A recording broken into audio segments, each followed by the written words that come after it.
आज हम environment education के अंदर most important topic Stockholm conference 1972 discuss करने वाले हैं। ये ऐसा टॉपिक है जिस भी आपके एग्ज़ाम के अंदर अगर एनवायरनमेंट के टॉपिक आते हैं तो उन एग्ज़ाम्स के अंदर आप समझ लो कि एक या दो क्वेश्चन स्टॉकहोम डिक्लेरेशन या स्टॉकहोम कॉन्फ्रेंस 1972 से ज़रूर आता है। क्योंकि ये बहुत इम्पोर्टेंट कॉन्फ्रेंस है। इसको हम बैकबोन बोलते हैं। सबसे पहली मेजर जो कॉन्फ्रेंस ह्यूमन कॉन्फ्रेंस हुई थी ह्यूमन डेवलपमेंट में, वो कौन थी? Stockholm conference. जितनी भी प्रोटोकॉल्स हैं, रियो अर्थ समिट है या जितनी भी ट्रीटीज़ हैं, कॉन्फ्रेंसेस हैं, पॉप्स हैं, वो सब की सब स्टॉकहोम कॉन्फ्रेंस के बाद में जनरेट हुई हैं। सब बाद में उनको हमने रिवाइज़ किया, बनाया है।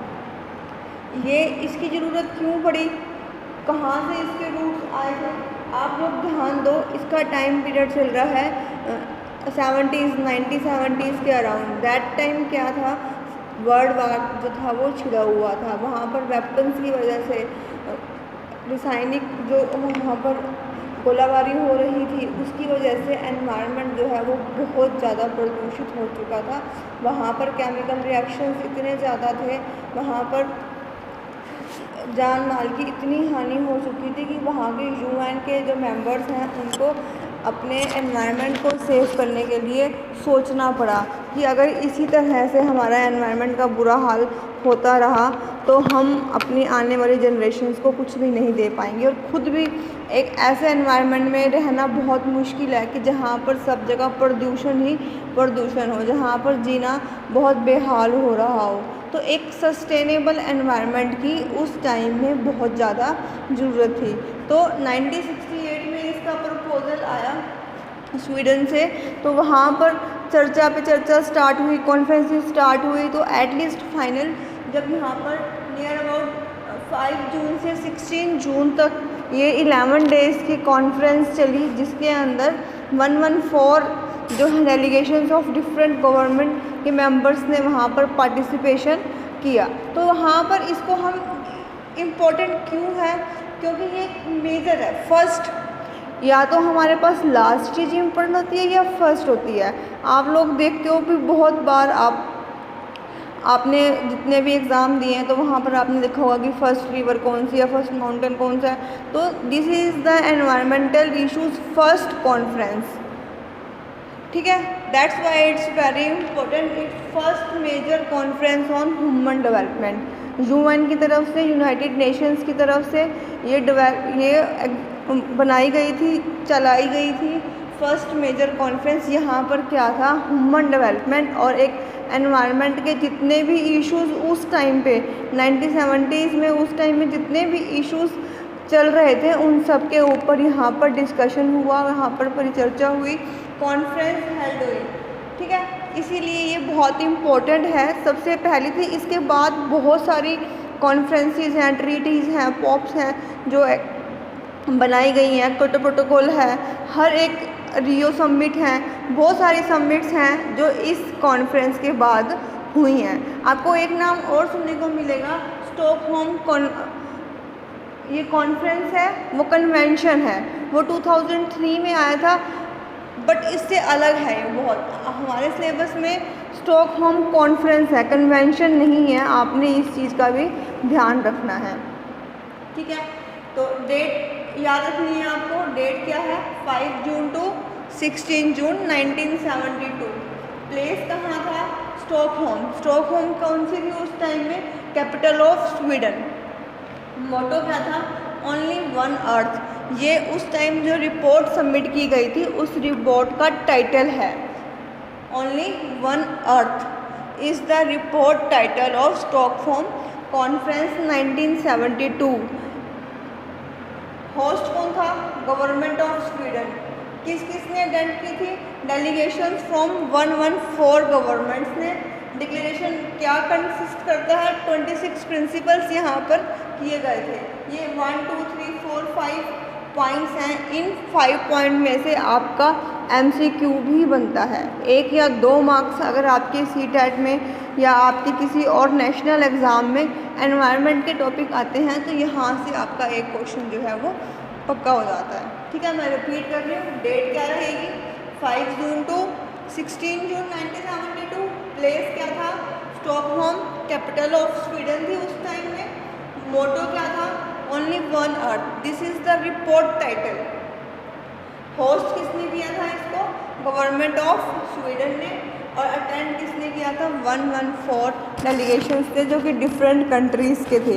यहाँ पर मैं एक बात और बता दूँ, सोवियत यूनियन और अदर वार्सा पैक्ट नेशंस थे जिन्होंने इस कॉन्फ्रेंस का बायकॉट किया था।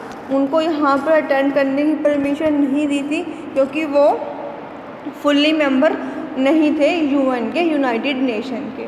ठीक है, क्लियर है इतना सब।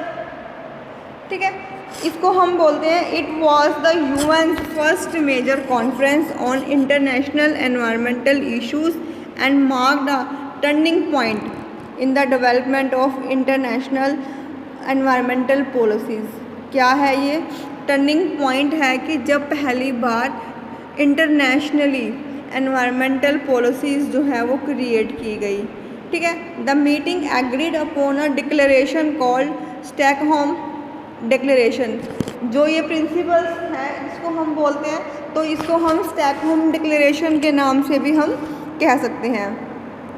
The Stockholm conference also lead to the creation of UNEP। जब ये कॉन्फ्रेंस हुई उसके कुछ टाइम बाद UNEP क्या है, यूनाइटेड नेशंस एनवायरनमेंट प्रोग्राम, दिसंबर 1972 में इसको क्रिएट किया गया। किस लिए, to promote sustainable and safeguard the natural environment, कि नेचुरल एनवायरनमेंट को सेफ गार्ड करने के लिए हमने एक अलग से प्रोग्राम क्रिएट कर दिया UNEP। ये भी किसकी देन थी, स्टॉकहोम कॉन्फ्रेंस 1972 की देन थी। The conference also produce the framework. इससे और क्या मिला हमें, इससे और हमें मिला framework for environment, framework for environment action. Action plan जो है हमें यहाँ पर मिला। इस एक्शन प्लान के अंदर 109 स्पेसिफिक रिकमेंडेशंस थी जो UNEP की रिस्पॉन्सिबिलिटी थी कि उनको एग्जिस्ट कराए, उनको इम्प्लीमेंट कराए।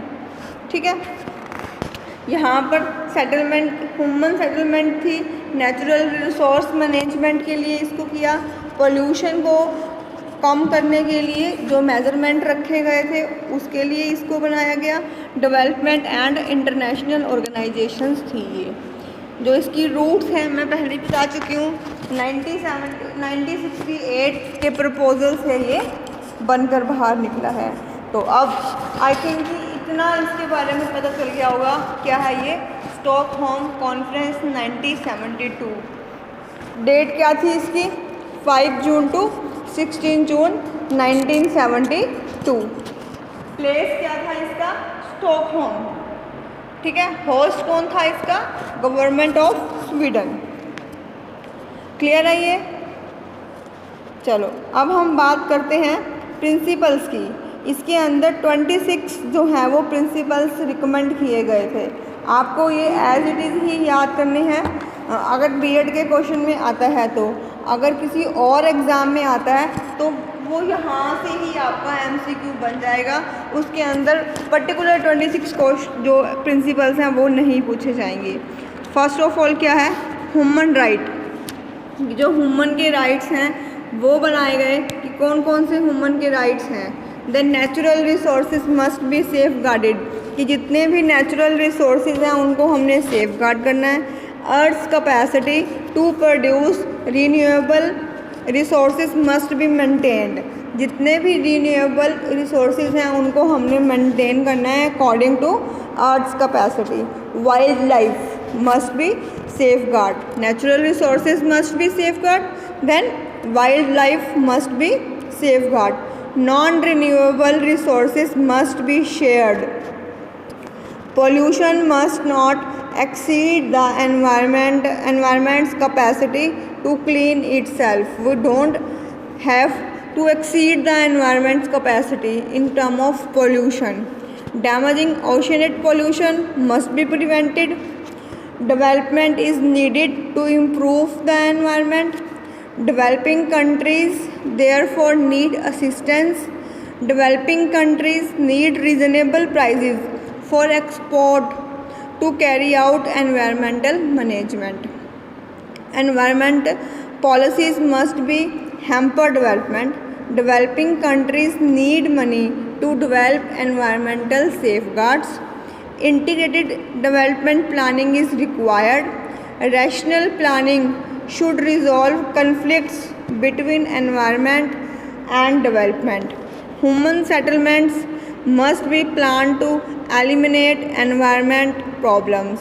Government should plan their own appropriate population policies because population is the major cause of environmental issues.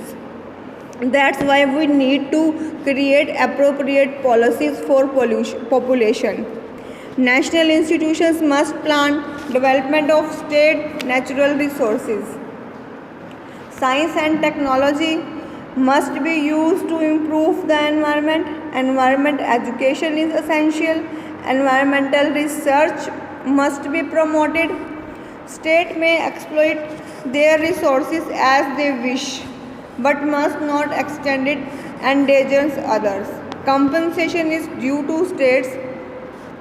Each nation must establish its own standards. There must be cooperations on international issues.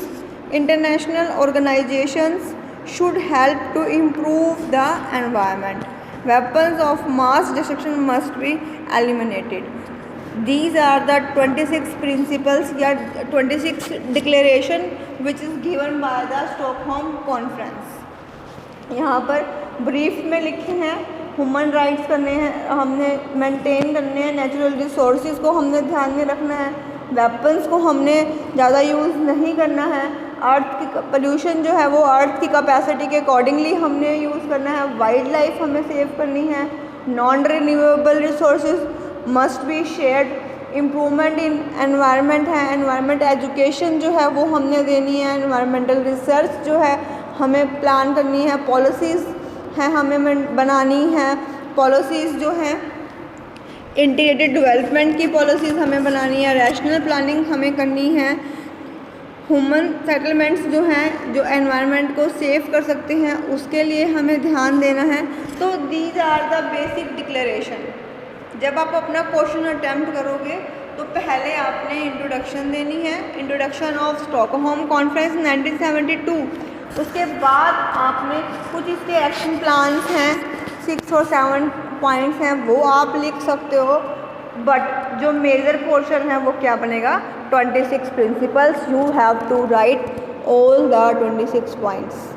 ठीक है, अगर आप 26 points से कम करते हो तो आपके question पे वो इफेक्ट करेंगे कि आपके मार्क्स जो है वो कट सकते हैं. बहुत सिंपल से हैं, मुश्किल नहीं है.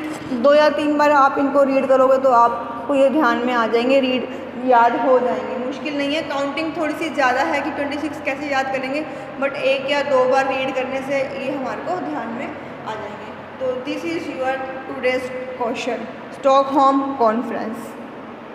Thank you.